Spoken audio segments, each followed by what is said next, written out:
I don't know if you can hear the light sounds of rain trickling through the canopy, so I'm gonna have to make this fast. I'm out today on the Carbon X, my Project X, now my oldest official mountain bike since Project XR got stolen. I want to talk about that bike and the tires on this bike, or tires in general. More specifically, a part of tires. I don't know if you can see, but that little protrusion is called a nubbin, and if I roll out a little bit, you can see they're taller, little hairs on the tire. Those are called nubbins. They actually have a name, and they're from the manufacturing process on tires. And after reading up on them, I am told that nubbins really only appear on cheaper tires. Usually higher quality tires come cleanly off of a mold and don't have nubbins. Curious, because I have Maxxis tires that come brand new with nubbins, and I have recently bought Goodyear tires, some budget Goodyear tires, that didn't have nubbins. So yeah, I don't know, take what you want from that. But I want to talk about nubbins because I have had people say, specifically about this bike recently, they would watch an old video on it and go, hey, you still have nubbins on these tires, you barely ride this thing. Well, I have mountains of footage that show I've ridden this a lot. Now, I will say this might be the second or third set on this particular bike, because I often borrow tires and switch and swap from rim to rim. But you can see they're worn down here from trail use. Also, that's not the original fork from when I originally made this Project X. This was the upgraded later in. Separate video on that. Man, that made even more difference on what was really, really a good bike at the time, and still an okay bike. Well, okay, I'm getting off my topic here. I want to talk about nubbins because I've had people comment recently on old videos that I don't ride bikes because you can see nubbins on the tires. And as I browse around, I regularly watch. I'll see a viewer that'll have a good comment. I'll go check out their channel. And I've seen on someone else's channel someone criticizing someone because they had nubbins on their tires. So I want to clarify something about this, because these little hairs, especially on the side of the tires, these little nubbins, they just don't wear down. Even on the middle, it takes a considerable amount of riding before they'll wear down. This has been borrowed out, gosh knows how many times, and there's still a few telltale signs there.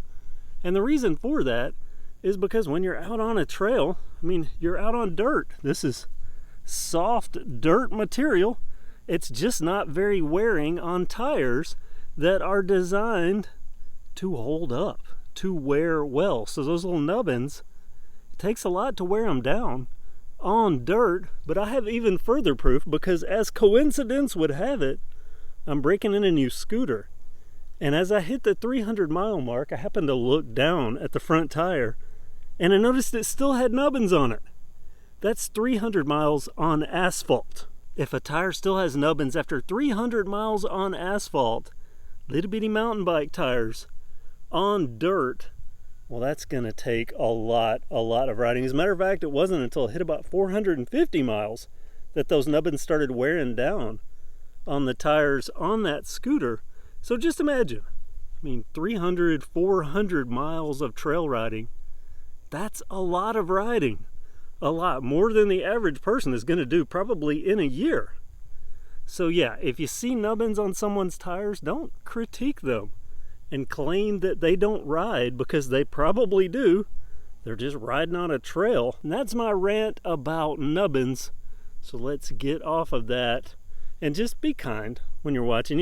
If you're going to do YouTube, going to get on the internet and make any comments that in any way tie back to you, you better have a thick skin. It's just the way it is. The internet is a fickle mistress. Very, very fickle. So that's nubbins. Now let's talk about this Carbon X. I have multiple videos on this bike. I'll link to a playlist down in the description. The first, as far as I remember or know of, carbon fiber frame mountain bike available at Walmart. I fully upgraded this one. It has been gone over and re-gone over, and some of the parts have held in way longer than I thought they would. But at the time I built this, it was pretty amazing. I think the most amazing bike that I had built at that point It has been, though, in my opinion, outclassed. And there's nothing wrong with that. I'm actually quite happy with that because the bikes that I'm using to base my builds on, they're getting better. So sometimes I have to do less to get the same results, or spend a little less to get better results, which is always good. But that gets me to a dilemma when it comes to this Carbon X. I just don't ride it anymore. I have bikes that geometry-wise are a little better. This was originally a 26-inch wheel set bike. I put 27.5 on it, and it worked out well. But there's just better geometry bikes, better bikes that I have, better Carbon X bikes that I have now that I, kind of like better. And I constantly have over 40 bikes in my inventory, and new bikes coming every day, so I need room. I'm freeing up stuff, but I've been holding on to my project bikes. This being my oldest existing project bike, I planned on holding on to it, but I'm kind of thinking about donating this. Someone could get a KevCentral project bike through the trail nonprofit. So what do you think? I don't ride it, but should I still hold on to it? Part of legacy, part of heritage? Or should I donate it and let it get the life of being ridden on a mountain bike trail like it deserves, like it is capable of in this very well put together, very well organized format? Pretty amazing. So comment below with what you think. Keep it legacy, ongoing KevCentral heritage, or make room for even more new, more awesome. Comment below with your thoughts on that, and also with your thoughts on Nubbins. Have you been one of those people that criticizes when you see Nubbins on a tire and think, either new rider or someone that doesn't ride much, only now to discover that hundreds of miles it takes to wear down these Nubbins on tires and get them to where they look like a well-worn mountain bike tire? Comment below with both. I look forward to seeing what you have to say. Give this video a thumbs up. As always, make sure you're subscribed. Thanks for watching, and have a great day. Okay, let's see if we can sneak up on him. How quick he's going to pull into his shell.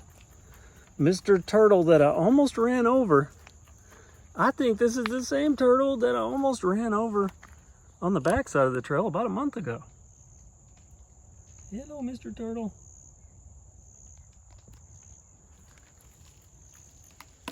Oh, his eye just looked at me. So let's see how close we can get. A little land terrapin. Oh, he's not scared at all. A brave turtle. I shall call you William Wallace. Look at you looking right at me. Are you an attack turtle or a friendly turtle? Land terrapins are usually pretty friendly, so let's see. I don't know, he's kind of eagle-eyeing me. Let me get too close. Bother him. Yeah, cute little turtle. Right out here on the mountain bike trail. Mountain bike turtle. Okay, I'm getting a little concerned about Mr. Turtle here because he's not scared of me, which I guess that part's good. But his back leg is pulled in and he's not moving. I hope you're okay, Mr. Turtle. Yeah, you're certainly, I mean, look at him looking right at me. Certainly a cute little guy. Or girl, I don't know. Yeah, judge turtles. But this one, pretty cool looking. Yeah, I stayed until I see it moving, but when I turn around, it quits moving, so it's clearly watching me. But the back legs do work. So trail turtle is safe as soon as it gets about another foot forward, which I guess, so in an hour, it will be safe.